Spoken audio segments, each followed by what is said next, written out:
tu t'imagines marcher sur une île qui semble tout droit sortie d'un film post-apocalyptique. Ou explorer un hôtel de luxe qui, après des années d'abandon, a été dévoré par la nature. Aujourd'hui, nous allons plonger dans les secrets les plus inimaginables des lieux abandonnés à travers le monde. Des villes fantômes enfouies dans le désert, jusqu'au sanatorium qui cache des histoires si sombres qu'elles semblent des légendes. Mais le meilleur dans tout ça, c'est que ce que tu es sur le point de voir n'est pas de la fiction. Numéro 1. L'île de l'enfer, au Japon. Ashima, une petite île isolée près de la côte de Nagasaki, au Japon, est un endroit enveloppé d'ombre, tant physique qu'historique. Connu par certains sous le nom de Gunkanjima, où l'île, blindée, Ashima, a un passé marqué par l'exploitation minière et un présent défini par son abandon. Ce qui en fait un site d'intérêt, c'est son aura fantomatique, qui reflète à la fois l'éclat de l'industrie du charbon et les tragédies humaines qui s'y sont déroulées. À l'apogée de l'exploitation du charbon, entre la fin du 19e siècle et le milieu du 20e siècle, Ashima était un véritable bouillonnement d'activité. L'île était un centre minier clé pour le Japon et a atteint son apogée en 1959, lorsqu'elle abritait environ 5000 habitants, sur seulement 16 acres. Les bâtiments en béton de plusieurs étages, construits pour loger les mineurs et leurs familles, donnaient à l'île son surnom de blindée. Cependant, sa prospérité apparente cachait une réalité bien plus sombre. Pendant la Seconde Guerre mondiale, l'île est devenue un lieu de travail forcé, où des prisonniers de guerre, des Chinois et des Coréens étaient contraints de travailler dans des conditions inhumaines. Ces hommes étaient envoyés dans les profondeurs des mines de charbon, creusant à presque 1 kilomètre sous terre. Les journées étaient épuisantes, dépassant les 12 heures par jour, avec de maigres rations alimentaires et des conditions insalubres. La souffrance était telle que les prisonniers ont surnommé Ashima, l'île de l'enfer. Ce chapitre sombre de l'histoire d'Ashima reste une tache sur son héritage. Bien que les registres officiels ne soient pas clairs, on sait que de nombreux prisonniers ont péri à cause des conditions difficiles. L'île est un symbole à la fois du progrès industriel japonais et de la cruauté de la guerre. Quand la demande de charbon a commencé à diminuer dans les années 60, l'île a perdu de sa pertinence. En 1974, la mine a fermé définitivement et les habitants de Ashima ont quitté leur maison en quelques semaines, laissant derrière une ville qui semble figée dans le temps. Numéro 2. Tchernobyl, Ukraine. Une zone interdite. Un chiffre qui évoque des images de dévastation, d'abandon et de danger, c'est l'un des lieux les plus célèbres de l'histoire moderne à cause d'une catastrophe qui a changé la perception mondiale sur l'énergie nucléaire. Le 26 avril 1986, une explosion à la centrale nucléaire de Tchernobyl, dans ce qui est aujourd'hui l'Ukraine, a libéré une quantité de radiation si intense qu'elle a touché plusieurs pays d'Europe et a laissé une zone inhabitable. Cela reste un rappel du pouvoir destructeur de la technologie humaine mal gérée. Le réacteur numéro 4 de la centrale a subi une surchauffe lors d'un test de sécurité raté, ce qui a provoqué l'explosion qui a libéré un nuage de matière radioactive. Cette catastrophe a été considérée comme le pire accident nucléaire de l'histoire, puisque la radiation libérée était environ 400 fois supérieure à celle des bombardements d'Hiroshima et de Nagasaki. Combiné. Les dégâts étaient tels que le gouvernement soviétique a immédiatement évacué plus de 100 000 personnes des zones environnantes, créant la tristement célèbre zone d'exclusion, qui s'étend sur un rayon de 30 km autour de la centrale. Les villes et villages dans cette zone, comme la désormais célèbre ville fantôme de Pripyat, ont été abandonnés du jour au lendemain. Pripyat, construite en 1970 pour loger les travailleurs de la centrale et leurs familles, était une ville prospère, avec des écoles, des hôpitaux et un parc d'attractions qui n'a jamais ouvert au public à cause de la catastrophe. Aujourd'hui, les ruines de la ville, avec des bâtiments recouverts de végétation, des meubles anciens et des jouets rouillés, offrent une vision troublante d'un endroit figé dans le temps. Numéro 3. L'hôpital Bietigstatten, en Allemagne. Situé en périphérie de Berlin, est l'un des complexes hospitaliers abandonnés les plus fascinants et les plus effrayants du monde. Inauguré à la fin du 19e siècle, ce vaste sanatorium a d'abord servi de centre de traitement pour la tuberculose, une maladie qui frappait l'Europe à l'époque. Cependant, son histoire ne se limite pas seulement à être un sanatorium. Avec le temps, il est devenu un lieu d'importance militaire, surtout pendant les deux guerres mondiales, ce qui ajoute une aura de mystère et d'obscurité à ces couloirs déjà inquiétants.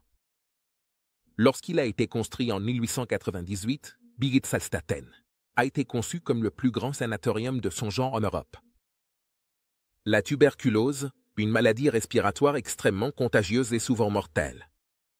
À l'époque, il a fallu construire des installations spécialisées pour traiter les malades. Le complexe était composé de plus de 60 bâtiments, y compris des pavillons pour hommes et femmes, et sa capacité à accueillir des milliers de patients en a fait un symbole de la lutte contre cette maladie. Pendant la Première Guerre mondiale, Birgitsalstaten a été utilisé comme hôpital militaire pour soigner les soldats blessés au front. C'est ici qu'un jeune soldat allemand, blessé lors de la bataille de la Somme en 1916, a été soigné. Ce soldat, Adolf Hitler, a passé plusieurs semaines à se remettre d'une blessure à la jambe dans cet hôpital. Bien qu'à ce moment-là, il n'était qu'un soldat parmi tant d'autres, essayant de se remettre des horreurs de la guerre, son nom. Plus tard, il résonnerait dans l'histoire comme le leader du parti nazi. Ce fait a donné à l'hôpital un lien sombre avec l'histoire du XXe siècle. Attirant des curieux en quête de traces de son passage, là. Pendant la Seconde Guerre mondiale, Birgitsalstaten a de nouveau joué un rôle important en tant qu'hôpital militaire, cette fois sous le contrôle de l'armée nazie. Cependant, après la défaite de l'Allemagne, l'hôpital a été pris par l'armée soviétique, qui l'a utilisé comme son principal hôpital militaire en Allemagne de l'Est. Les soviétiques ont maintenu le contrôle de Birgitsalstaten pendant près de 50 ans, et l'hôpital a continué à fonctionner jusqu'en 1995, lorsqu'il a finalement été abandonné après la chute du mur de Berlin et la dissolution de l'Union soviétique. Numéro 4. La carrière de Rümu. Au cœur de l'Estonie, entouré de paysages naturels, se trouve la carrière de Rümu, un endroit qui allie la beauté inattendue d'une lagune bleue. Avec un passé marqué par la souffrance et l'exploitation humaine.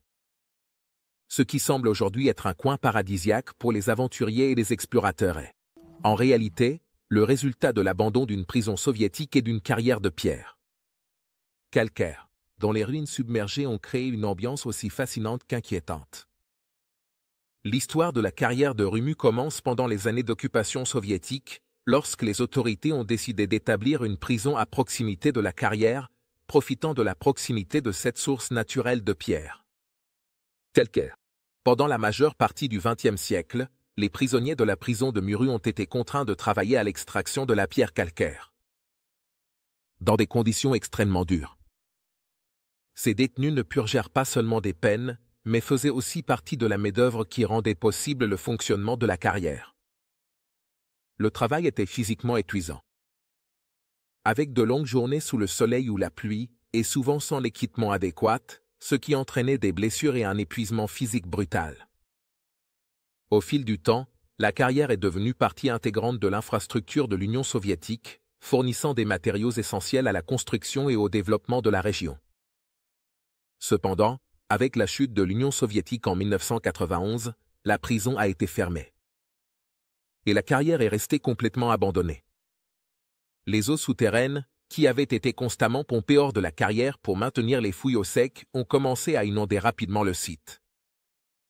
En l'espace de quelques semaines, les profondeurs de la carrière se sont remplies d'eau, créant une lagune aux eaux cristallines qui cache désormais la machinerie et les bâtiments, qui faisaient autrefois partie de l'opération. Aujourd'hui, Rümu Kari s'est transformé en une sorte d'application. Atlantide moderne.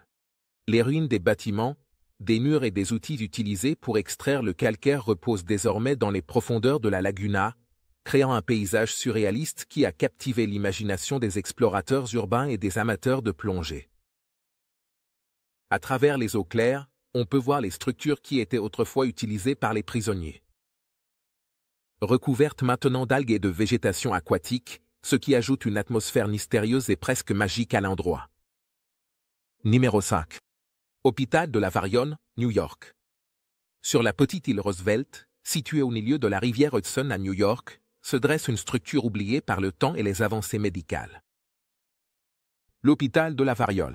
Construit au XIXe siècle, cet hôpital a joué un rôle crucial dans le contrôle de l'une des maladies les plus mortelles de l'histoire, la variole. Bien qu'aujourd'hui ce ne soit qu'un squelette en ruine projetant une ombre menaçante sur le paysage urbain, son héritage est imprégné de la lutte contre une épidémie qui a dévasté l'humanité pendant des siècles. L'hôpital de la Variole a ouvert ses portes en 1856. Conçu par le célèbre architecte James Ndick Jr.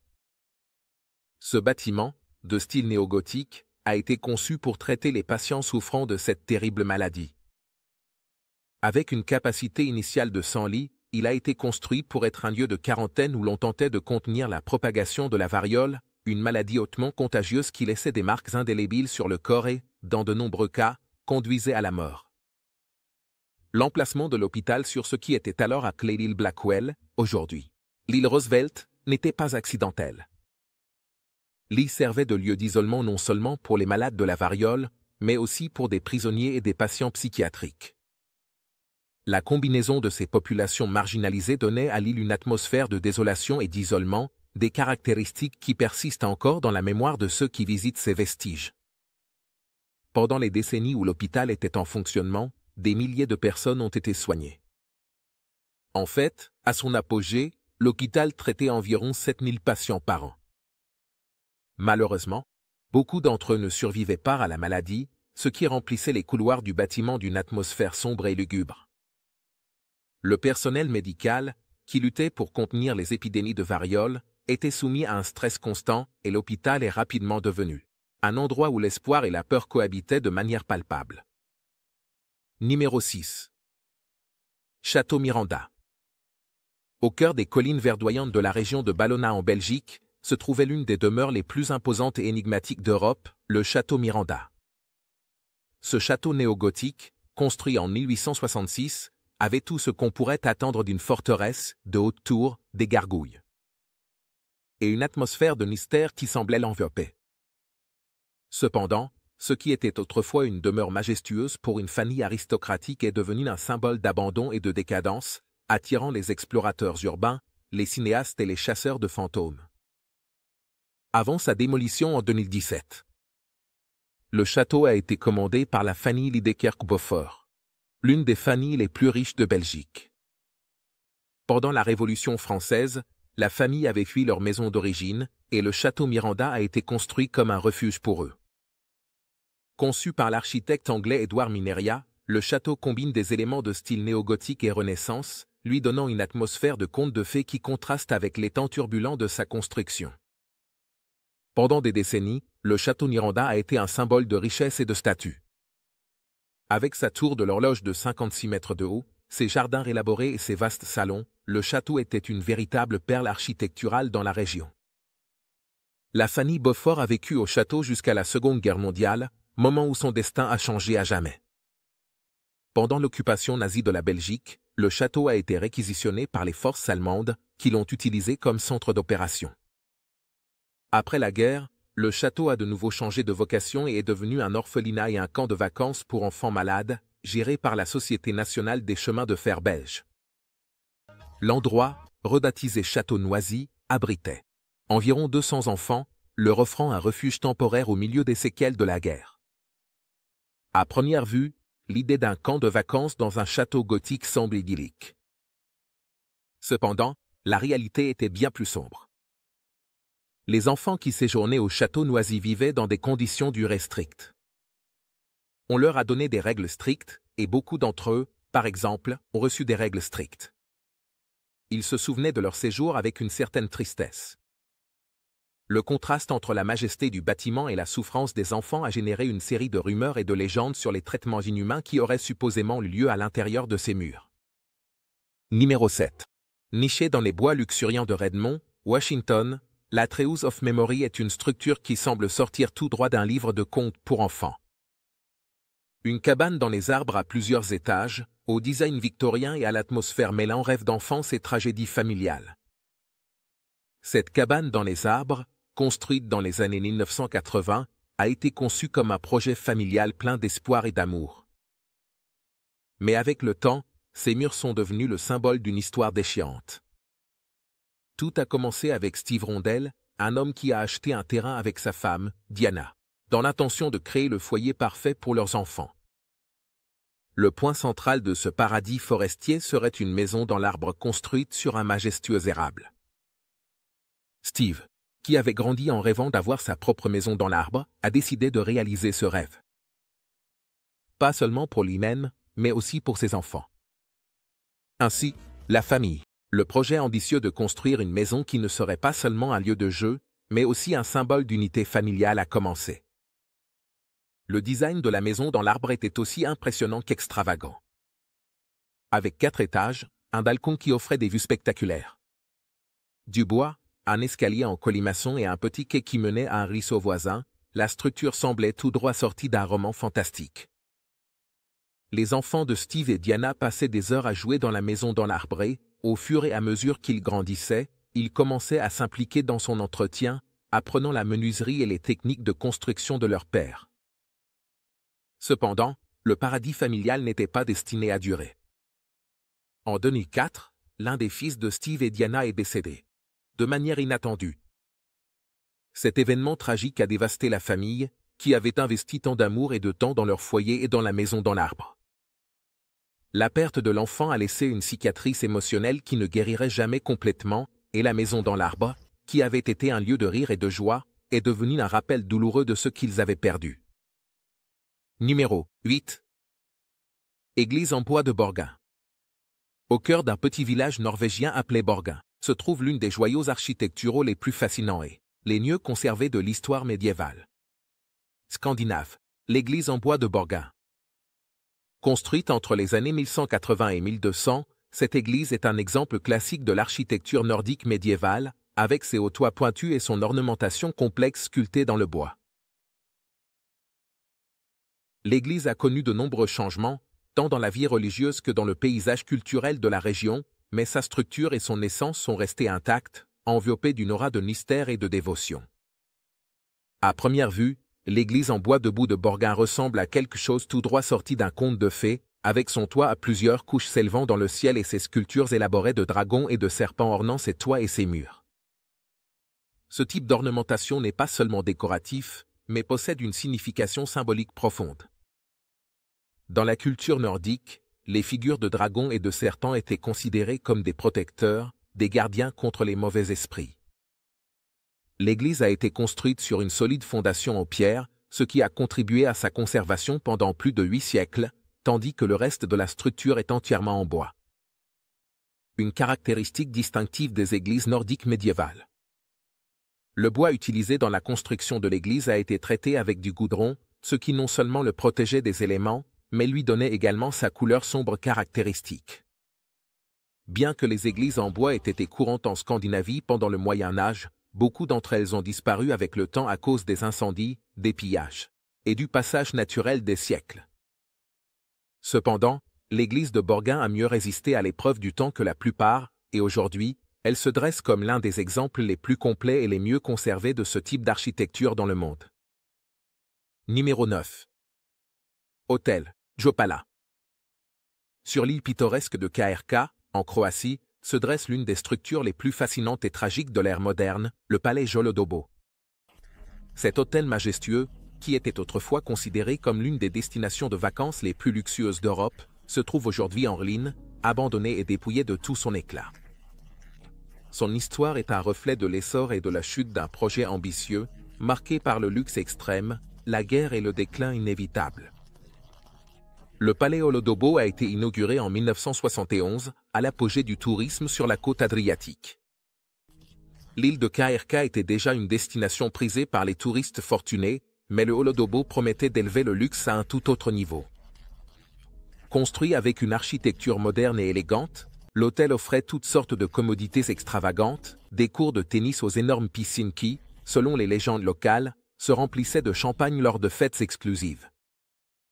Sa réputation, en tant que paradis pour les riches et les célèbres, en a fait un aimant pour les grandes personnalités de l'époque. Cependant, ce qui faisait vraiment la différence au palais Jolodobo, c'était le Casino Adriatic Club, situé dans le grenier de l'hôtel. Ce casino a été partiellement financé par Bob Duccio, le magnate fondateur du magazine Penthouse, qui a investi dans le casino. Une somme impressionnante de 45 millions de dollars pour sa construction. On supposait que le casino attirerait les joueurs les plus riches du monde et garantirait le succès financier de l'hôtel. Au cours des premiers mois, le casino a attiré une clientèle triée sur le volet, mais rapidement, les choses ont commencé à mal tourner.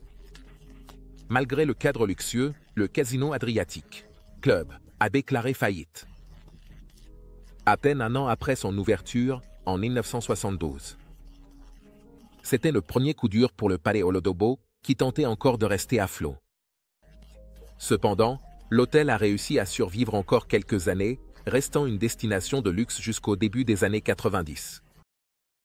À mesure que la situation politique en ex-Yougoslavie commençait à se déstabiliser, le tourisme dans la région a chuté de manière drastique. La guerre civile yougoslave, qui a éclaté en 1991, a marqué le début de la fin pour le Palais Olodobo. Numéro 10. Kolmanskop. Au milieu du désert aride de Namib, où les dunes de sable semblent s'étendre à l'infini, se trouve un endroit qui semble tout droit sorti d'un rêve. Kolmanskop, un village fantôme qui fut autrefois l'épicentre de la fièvre des diamants en Namibie. Aujourd'hui, les maisons et les bâtiments de Kolmanskop sont à moitié enfouis sous le sable, créant un paysage surréaliste qui attire des explorateurs et des photographes du monde entier. Cependant, sous la beauté désolée de cet endroit, se cache une histoire d'exploitation, de richesse éphémère et d'abandon. Kolmanskop a été fondé en 1908, lorsqu'un cheminot local a trouvé un diamant en travaillant sur la construction de la ligne de chemin de fer à proximité. La nouvelle de la découverte s'est répandue rapidement et cela n'a pas pris longtemps. Avant que des chercheurs du monde entier n'arrivent dans le désert de Namib à la recherche de fortune. La découverte de diamants dans la région a transformé ce qui était autrefois une terre aride en une communauté minière florissante. En quelques années, Kolmanskop est devenue une ville riche et dynamique, produisant une quantité incroyable de diamants qui représentaient une part importante de la production mondiale. La fièvre des diamants a attiré des colons européens qui voulaient profiter de cette nouvelle richesse. À son apogée, Kolmanskop était un exemple de luxe au milieu du désert. Les colons ont construit des maisons de style européen, avec de grandes fenêtres, des plafonds hauts et des jardins élaborés, le tout amené par bateau depuis l'Europe. La ville avait un hôpital, une école, un théâtre, une salle de bowling, et même une usine de glace, ce qui était extraordinaire dans une région aussi chaude. Il y avait même un casino où les riches, les mineurs et les commerçants passaient leur nuit, profitant des fruits de l'industrie prospère du diamant. Cependant, la richesse qui affluait de Kolmanskop n'aurait pas été possible sans le travail des Namibiens locaux, qui étaient soumis à de dures conditions de travail. Les mines étaient contrôlées par la colonie allemande d'Afrique du Sud-Ouest et les mineurs locaux, qui travaillaient dans les profondeurs du désert sous une chaleur écrasante. Ils recevaient des salaires bas et vivaient dans des conditions bien plus modestes que les Européens, qui profitaient de l'exploitation des diamants. Numéro 11. Station de Bukor. Au sommet des montagnes Bukor, dans le sud-ouest du Cambodge, se trouve un ensemble de bâtiments coloniaux abandonnés, connus sous le nom de île station. Ce complexe touristique, construit par les Français dans les années 20, a une histoire aussi tumultueuse que celle de la Cambodge lui-même. Depuis sa construction, elle a été un symbole du luxe colonial, mais elle a aussi été témoin de la guerre, de l'occupation militaire et finalement de l'abandon. La station de Bukor est maintenant un lieu d'intérêt pour ceux qui cherchent des aventures et des mystères dans les hauts plateaux du Cambodge. La construction de la station a commencé en 1921, lorsque le Cambodge faisait encore partie de l'Indochine française. Les colons français, fatigués de la chaleur écrasante des plaines, ont décidé de créer un refuge de luxe dans les fraîches montagnes de Bukor, où ils pouvaient échapper à la chaleur étouffant et profiter d'un climat plus tempéré. L'emplacement, à plus de 1000 mètres d'altitude, offrait une vue spectaculaire sur le golfe de Thaïlande et un climat bien plus agréable que celui des plaines. Le complexe touristique a été inauguré en 1925 et est rapidement devenu une destination prisée par l'élite coloniale. La station avait un hôtel de luxe, un casino, un palais d'été pour la famille royale cambodgienne et plusieurs villas privées. Les colons français affluaient à Bukor île pendant les mois les plus chauds, profitant des commodités que le complexe offrait et organisant des fêtes dans le casino qui attiraient des joueurs de tout le sud-est asiatique. Cependant, la construction de la station de Bucor n'a pas été sans difficulté. En raison de son emplacement éloigné et élevé, la construction a été un défi monumental. Les travailleurs, pour la plupart des paysans cambodgiens, ont été soumis à des conditions extrêmement difficiles. Numéro 12. Maison Craig. Au cœur des paisibles forêts de la vallée de l'Hudson, au nord de New York, se trouve un manoir gothique avec une histoire troublante. Maison Craig. Ce bâtiment, qui fut autrefois l'une des institutions psychiatriques privées les plus exclusives et secrètes des États-Unis, est en ruine depuis sa fermeture en 1999. Avec son ambiance fantomatique et son passé chargé de tragédies, la Maison Craig est un lieu enveloppé de mystères et de controverses, où les vies de riches et de célèbres se sont entremêlées avec les sombres traitements psychiatriques de l'époque. La Maison Craig a été construite en 1859 comme une résidence privée pour un officier de la guerre civile américaine. Mais en 1915, elle a été transformée en un sanatorium psychiatrique de luxe par le docteur Clarence Slocum. Son objectif était d'offrir un refuge discret et exclusif pour des patients fortunés ayant besoin de traitements psychiatriques, loin du regard du public. Au lieu des institutions publiques froides et sévères de l'époque, Craig House offrait un environnement élégant et confortable, avec la promesse de traitements de pointe qui, en réalité, incluaient souvent des méthodes contraires à l'éthique et controversées. Entourée de plus de 60 acres de terrain boisé, la mansarde gothique, avec son architecture imposante et ses chemins sinueux, ressemblait davantage à un refuge de luxe qu'à un hôpital psychiatrique. Les installations comprenaient des salles de musique, une salle de jeu et des services d'ergothérapie. Et des activités en plein air, comme le ski et l'équitation. Cependant, derrière cette façade d'opulence se cachaient les méthodes de traitement qui, à l'époque, étaient considérées comme innovantes, mais qui aujourd'hui semblent inquiétantes.